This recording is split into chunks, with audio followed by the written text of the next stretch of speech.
So, on to our next speaker. Our next speaker is a market strategist with 15 plus years of experience in consumers' relationship to technology. Sounds interesting. He stresses the importance of understanding the human condition when designing technology. Sounds like that's helpful, so I'm going to be listening. The theme of the next session will be embracing user unpredictability. So please join me in welcoming Mr. Oskar Korkman, the founder of Alice Labs.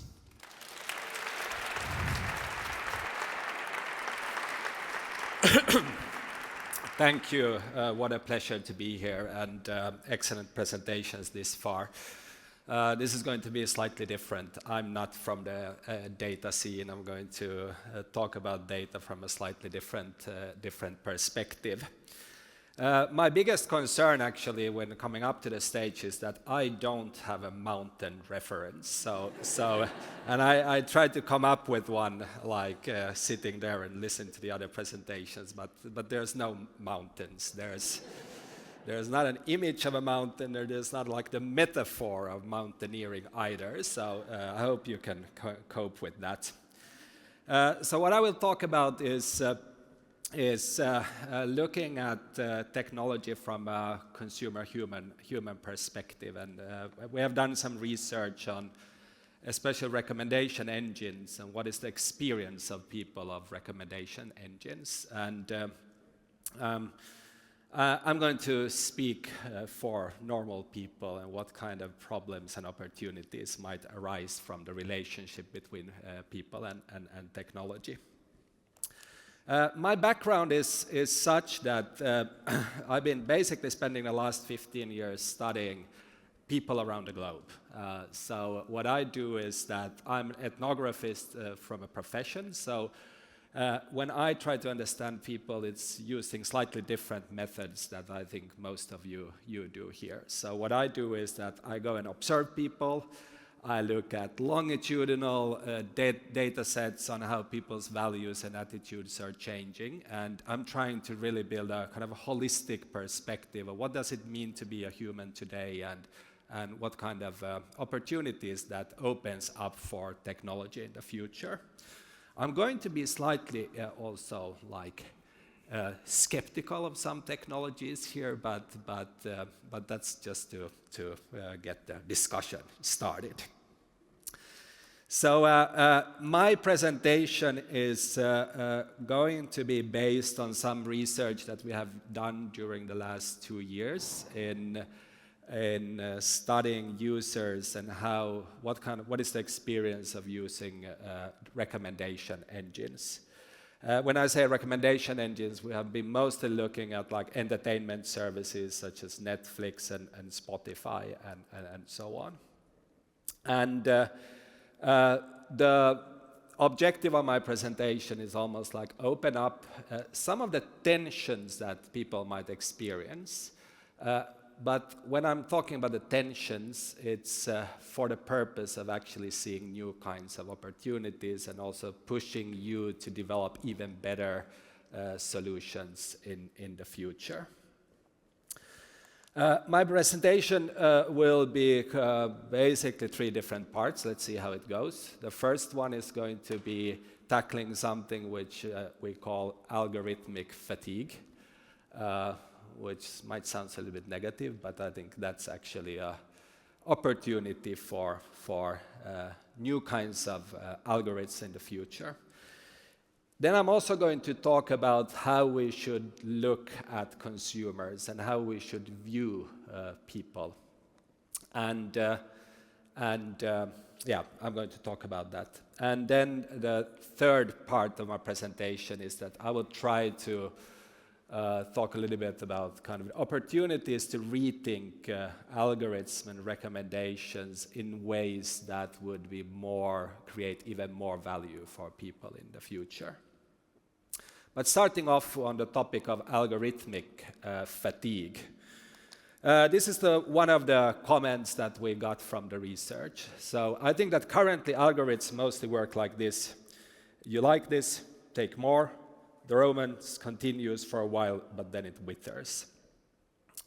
This is a very typical type of comment you get from people who would use, say, let's say, Netflix or Spotify.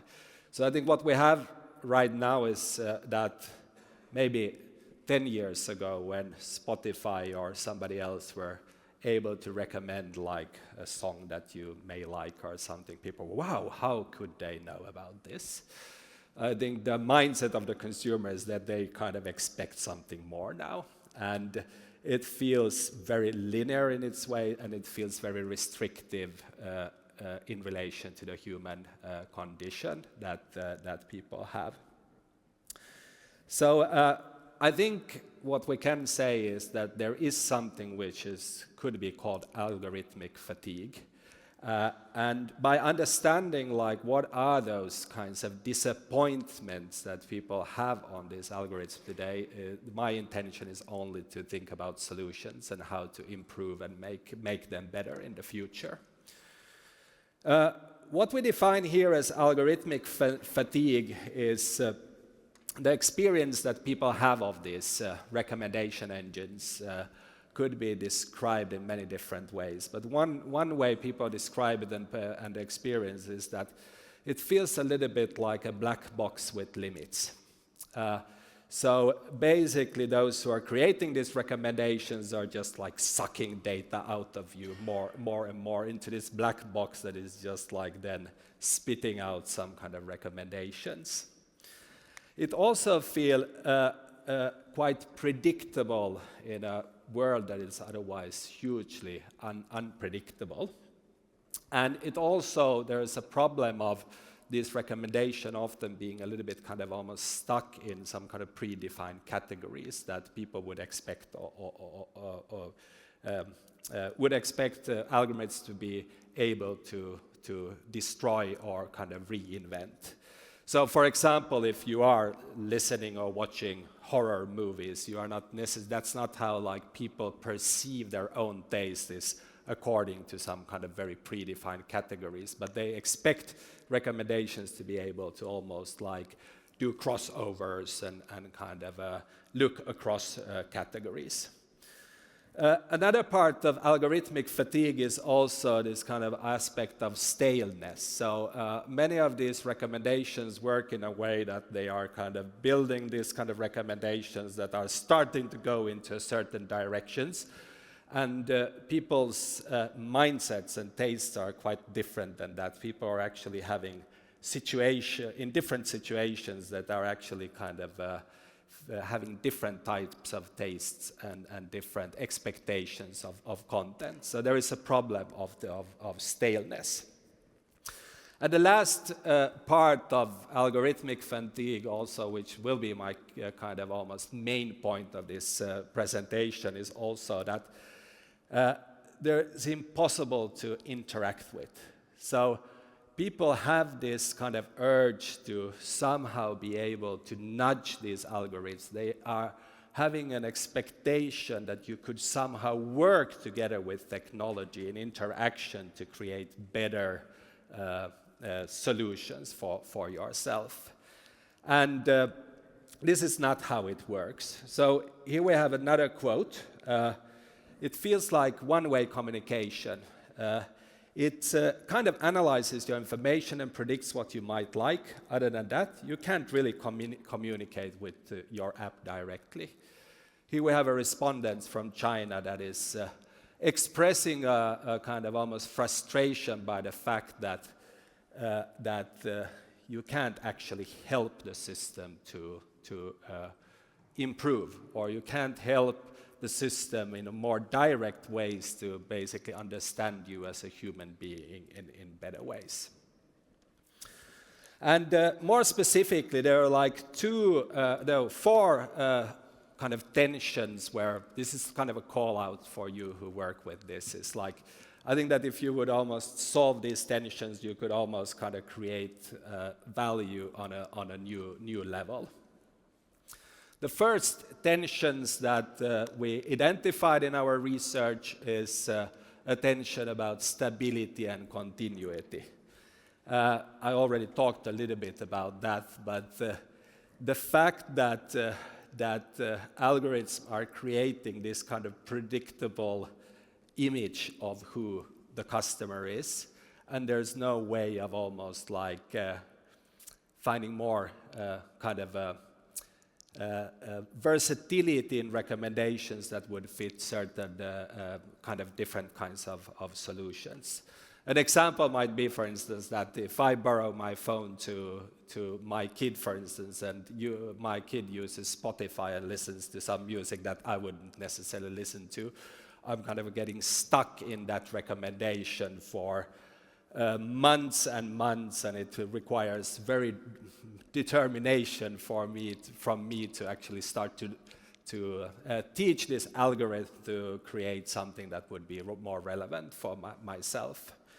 So this is really about the aspect of staleness and almost like the incapability of algorithms to respond to this kind of changing needs of human beings.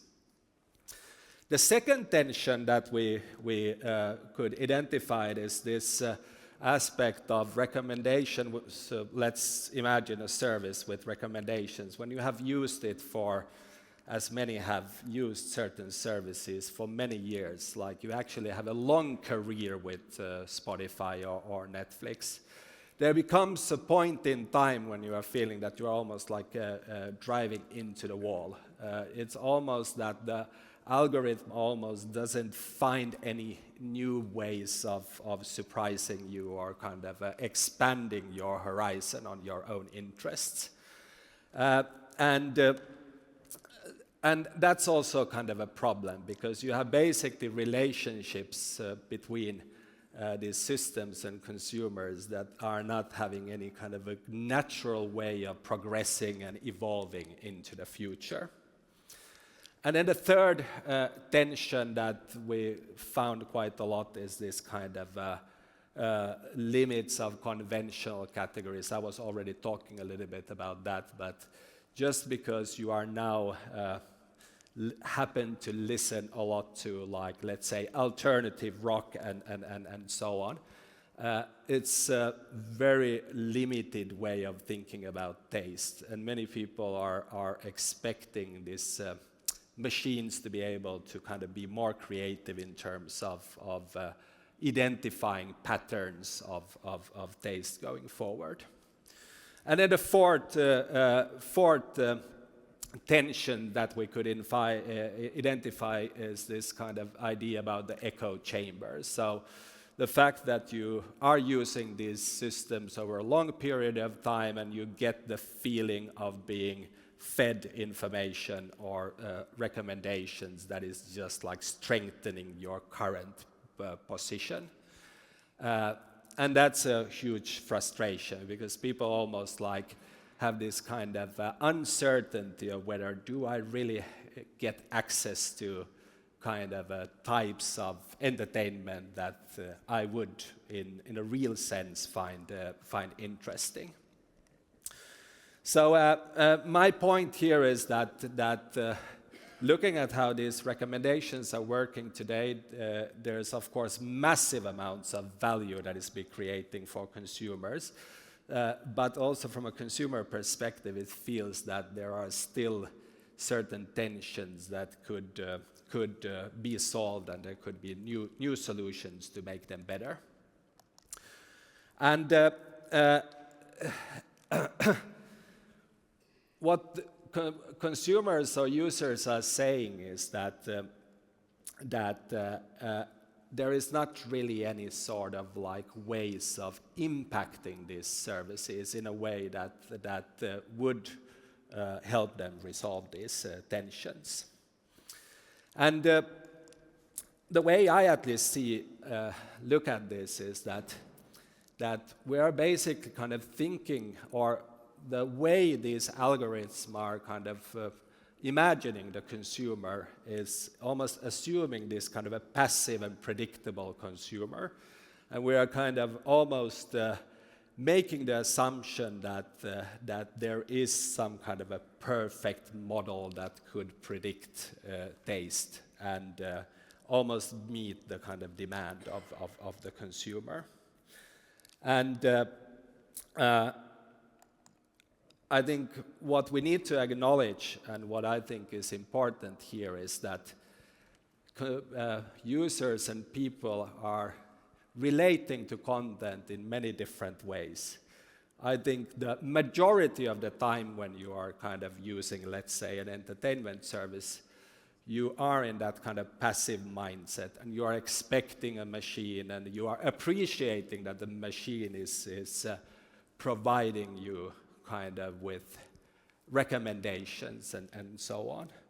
But then at the same time also, there are moments when you want to take a much more active and interactive relationship with these systems, and you want to co-create, and you want to more actively develop your taste and do like active exploration of content and learning.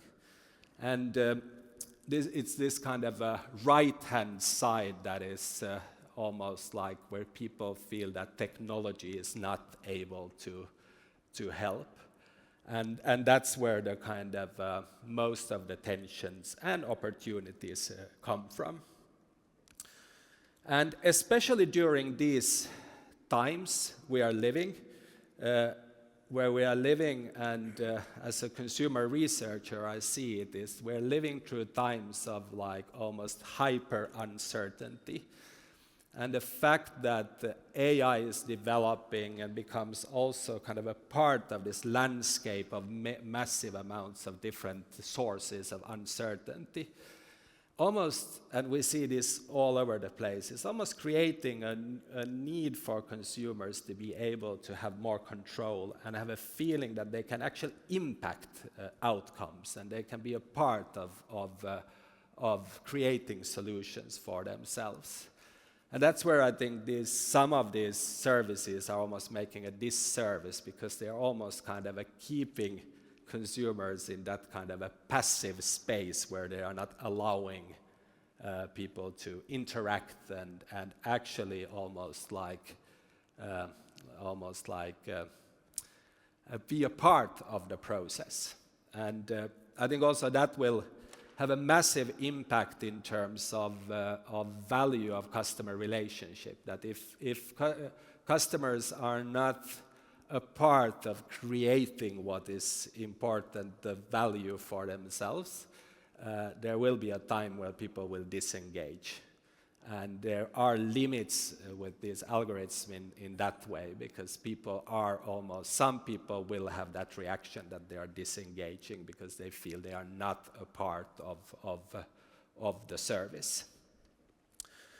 A part of the solution, I think now what I've been talking about this far is the idea about recommendations as being non-interactive. They are just like spitting like recommendations on you. I think a part of the solution is probably happening right now.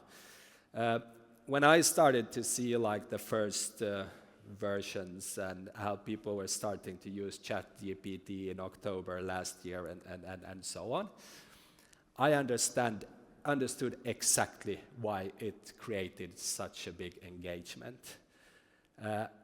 I think the reason was that there's many different reasons, but one reason why people were immediately interested and prepared to engage was the opportunity to interact, the opportunity to prompt, and the opportunity to kind of develop, be almost like a co-creator with the algorithm. Because that was clearly the pain point we saw, that people felt that what the hell are these black boxes that are just like, you don't understand them, you all don't always like the recommendations they are giving. There must be a better way, and I think key is that interaction. Data is not like the solution to the problem, but it's also about creating the right types of interaction models for people to be able to actually be a designer in a way of their own taste. So this is, as I see it, not necessary. I'm not talking about like chatbots and like only conversational AI, but this whole idea about having having an artificial intelligence that you can have a dialogue and you can nudge and you can be feeling that you are co-creating is huge value for consumers over the globe. And this is a little bit what has been missing in the technological landscape. So when you saw these kinds of news, when we have been, as consumer researchers, obsessed by trying to understand like the previous hype in technology with metaverse and so on. We try to understand as cultural researchers, like, does this make sense? And we didn't really find like the whole idea with three-dimensionality and metaverse was just really, really difficult as a cultural researcher to see where is the value. It took us 2 days to realize that where is the value with ChatGPT, because there's a very human aspect to it that has to do with a new tool that is actually something that you can use for better outcomes. So these kinds of news were like no surprises for us, and the fact that ChatGPT grew so quickly in the eyes of also normal consumer was kind of understandable. So to my last slide, I promised I tried to provide a perspective on algorithm and the fact that the human condition is about enabling interaction in addition to like what has been like the black box of technology. So I just want to pinpoint that importance of versatile interactions. People are at some points in time, they are passive, they want to have like recommendations coming to you. But there are also points in time that people really want to engage and take part in developing their own taste. So that's why I'm not a data scientist. I don't know enough what you are doing, but I'm just saying that think in terms of interaction, not only data, from a consumer point of view, because that's such a big part of the solution here, that people want to interact. Number 2 is understanding better modes in which people interact with your brand, meaning that this is specific for every brand, but understand like, do people want to engage? And if they want to be creative, your brand, provide the possibilities to do so. So you are not assuming this kind of a passive, 100% predictable consumer.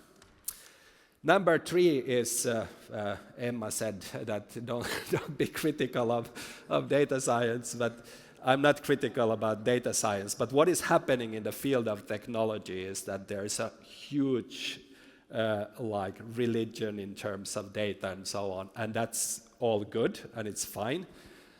We just say that you also need to have social scientists to kind of understand like, why do we need these kinds of different types of services, and what are the kind of values that we want to push forward with new technological solution.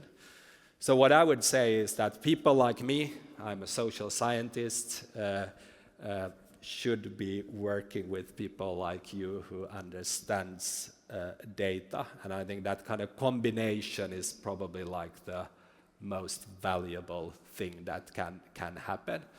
Because I think kind of both parties, if they kind of go alone, it's not going to cause good results. So that was my points, and we have written 2 different reports on this research that is taking a critical look on the existing algorithms and how these could be improved. I forgot to put the link in there, so connect me on LinkedIn and I will send the link to those reports. Thank you for this opportunity.